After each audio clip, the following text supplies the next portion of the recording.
السلام علیکم ناظرین، حضرت یوسف علیہ السلام کا واقعہ پارٹ 2۔ اور حضرت یعقوب علیہ السلام جانتے تھے کہ جب بھیڑیا انسان کو کھاتا ہے تو اسے چیر پھاڑ اور زخمی کر دیتا ہے اور قمیص کو تار تار کر دیتا ہے، اور یوسف علیہ السلام کی قمیص بالکل صحیح اور سالم تھی، البتہ وہ خون میں رنگی ہوئی تھی۔ تو یعقوب علیہ السلام سمجھ گئے کہ یہ خون جھوٹا ہے اور بھیڑیے کا قصہ من گھڑت ہے۔ بس انہوں نے اپنے لڑکوں سے کہا کہ یہ تمہارا گھڑا ہوا ایک قصہ ہے، بس اب صبر ہی بہتر ہے۔ حضرت یعقوب علیہ السلام حضرت یوسف علیہ السلام کی وجہ سے بہت ہی غمزدہ ہو گئے، لیکن انہوں نے نہایت ہی اچھے انداز میں صبر کیا۔ جب بھائی گھر کو لوٹ گئے، انہوں نے یوسف علیہ السلام کو کنویں میں چھوڑ دیا۔ بھائیوں نے کھانا کھایا اور اپنے بستروں میں سو گئے۔ یوسف علیہ السلام کنویں میں تھے، نہ ہی کوئی بستر تھا، نہ ہی کوئی کھانا تھا۔ بھائی یوسف علیہ السلام کو بھول گئے اور سو گئے۔ یوسف علیہ السلام کو نہ نیند آئی اور نہ وہ کسی سے بولے اور نہ ہی کسی کو بھولے۔ حضرت یعقوب علیہ السلام حضرت یوسف علیہ السلام کو یاد کرنے لگے، اور یوسف علیہ السلام اپنے والد حضرت یعقوب علیہ السلام کو یاد کرنے لگے۔ یوسف علیہ السلام کنویں میں تھے اور کنواں بہت ہی گہرا تھا۔ کنواں جنگل میں تھا، جنگل بہت ہی ڈراؤنا تھا، اور یہ سب رات کا وقت تھا، رات بھی اندھیری تھی۔ ایک جماعت مسافر کی جنگل میں سفر کر رہی تھی۔ راستے میں پیاس لگ گئی اور وہ کنویں کی تلاش میں لگ گئے۔ انہوں نے ایک کنواں دیکھا، بس انہوں نے ایک آدمی کو بھیجا کہ وہ پانی لے آئے۔ وہ آدمی اس کنویں کے پاس آیا اور ڈول کو پھینکا۔ جب ڈول کو کھینچا تو ڈول بھاری تھی۔ اسے نکالا تو دیکھا ایک خوبصورت بچہ تھا۔ وہ آدمی حیران رہ گئے اور اس نے یہ اعلان کیا، خوشخبری ہو، یہ تو بڑا خوبصورت اور اچھا لڑکا ہے۔ لوگ بہت خوش ہوئے اور انہوں نے اس بات کو چھپا لیا اور مصر میں پہنچ گئے۔ وہ بازار میں کھڑے ہوئے بولی لگائی کہ اس لڑکے کو کون خریدے گا، اس لڑکے کو کون خریدے گا۔ عزیز مصر نے حضرت یوسف علیہ السلام کو چند درہم کے عزوز خرید لیا۔ تاجروں نے اس کو بیچ دیا، مگر یوسف علیہ السلام کی قیمت کو نہیں پہچان سکا، اور عزیز مصر حضرت یوسف علیہ السلام کو اپنے محل میں لے گئے اور اپنی بیوی سے کہا، اس کو عزت اور کرم سے رکھو، یہ بڑا ہی سمجھدار بچہ ہے۔ عزیز مصر کی بیوی نے حضرت یوسف علیہ السلام کو خیانت پر مائل کرنے کی کوشش کی، لیکن یوسف علیہ السلام نے اس پر اعراض کیا اور کہا، میں ہرگز اپنے آقا کے ساتھ خیانت نہیں کروں گا۔ انہوں نے میرے ساتھ احسان کیا ہے اور مجھے عزت دی ہے، بے شک میں اللہ سے ڈرتا ہوں۔ عزیز مصر کی بیوی بہت غصے میں ہوئی اور اس نے اپنے شوہر سے شکایت کی۔ عزیز مصر نے کہا کہ یہ عورت جھوٹی ہے، اور سمجھ گیا کہ یوسف علیہ السلام سمجھدار ہیں اور امانت دار ہیں۔ اس نے اپنی بیوی سے کہا کہ بے شک تو ہی گنہگار ہے۔ حضرت یوسف علیہ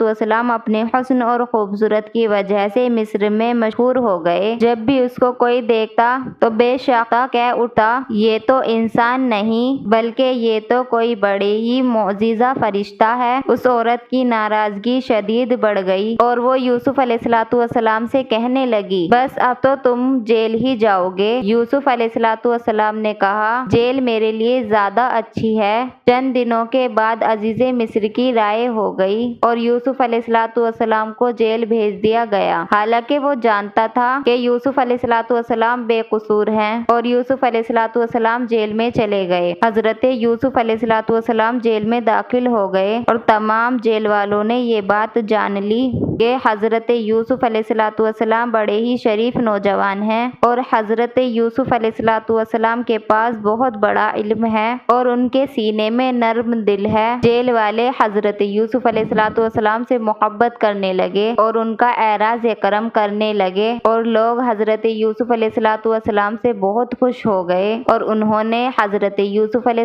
السلام کی بہت تعظیم کی، اور آپ کے ساتھ جیل میں 2 آدمی داخل ہو گئے، اور انہوں نے اپنے اپنے خواب یوسف علیہ السلام سے بتایا۔ ان میں سے ایک نے کہا، بے شک میں نے خواب میں دیکھا ہے کہ میں شراب چھوڑ رہا ہوں۔ دوسرے دوسرے نے کہا کہ میں نے خواب میں دیکھا ہے کہ میں اپنے سر پر روٹی اٹھائے ہوا ہوں اور پرندے اس میں سے کھا رہے ہیں۔ انہوں نے یوسف علیہ السلام سے اس کی تعبیر پوچھی اور حضرت یوسف علیہ السلام خواب کی تعبیر جاننے والے تھے اور حضرت یوسف علیہ السلام نبیوں میں سے ایک نبی تھے اور لوگ اس زمانے میں اللہ کے سوا کسی دوسرے کی عبادت کرتے تھے اور انہوں نے اپنے پاس بہت سے معبود رکھے ہوئے ہیں اور کہتے تھے کہ یہ نیکی کا رب ہے، یہ سمندر کا رب ہے، یہ رزق کا رب ہے، یہ بارش برسانے والا رب ہے۔ یوسف علیہ السلام ان کو دیتے اور ہنسے۔ حضرت یوسف علیہ السلام یہ سب جانتے تھے اور روتے تھے۔ حضرت یوسف علیہ